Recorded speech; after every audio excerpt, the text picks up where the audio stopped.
Impact Pro earmuffs suppress noise while allowing sound amplification to hear important communication such as warning signals or coworker's voice.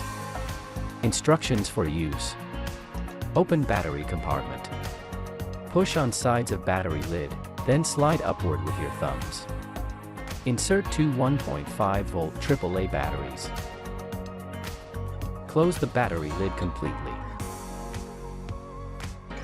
Extend the headband. Place the earmuffs over the outer ear. Position the on-off wheel on the left side. Adjust the crown headband by moving it up and down in the side headbands. Ensure the ear cushions seal firmly against the head. Remove all hair, spectacle frames, or anything that impairs the seal of the cushions. Turn on the volume control. Adjust to a pleasant listening level. After automatic power off in 4 hours, turn the volume control off. Wait 5 seconds, and turn it on again to get another 4 hours of working time.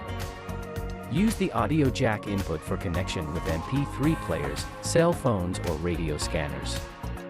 For more information, visit automation.honeywell.com.